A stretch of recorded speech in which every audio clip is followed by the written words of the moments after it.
It's Help Wanted Wednesday, and we've talked a lot about the lack of, or seemingly lack of, available workers for many employers in town. 9 News legal expert Whitney Traylor joins me now to talk more about that. Good morning, Whitney. Good morning, Gary. Good to see you. Good to see you too. So you've been doing some research into what potential employees are interested in. Tell us what you found out that may help employers.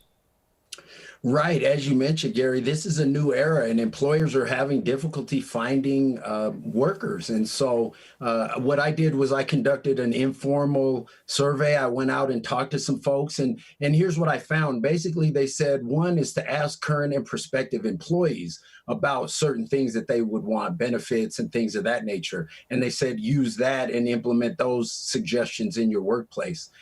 Be creative and consider your target demographics. So there were a lot of young folks that felt that they weren't recognized for the skill set that they have. And so really recognizing what everybody brings to the table will be relevant. A lot of folks were talking about financial literacy and education. So for example, if an employer provides money towards a 529 plan or towards college tuition, but they also wanted the education. Hey, how do we do the long-term planning, the 401ks, things like that? And finally was employee ownership. Employees are interested in having through stock or whatever, having some sense of ownership, which the studies say ownership begets pride, there's loyalty there, and it creates more of a positive environment because everybody feels like they're participating. Few suggestions in the 2 minutes or less. Yeah, in the 2 minutes or less. Well, I think those are good suggestions for sure, and I think a lot of people are thinking about that. Several employers reached out to you with employment opportunities. I know that's been happening a lot, and you highlight one a week. Which one do you have today?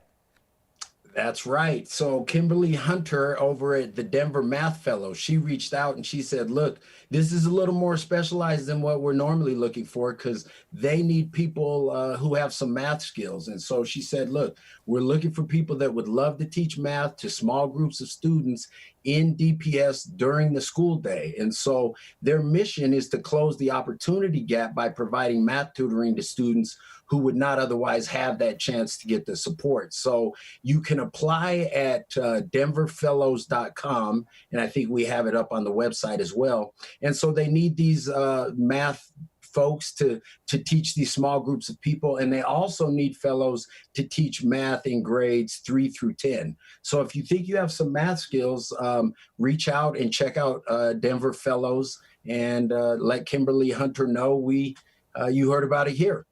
All right, sounds good. I'm not qualified, by the way, so I'm just thought I'd... Me neither. All right, Whitney, as always, good to see you. Right. Take care. Thanks. Bye-bye.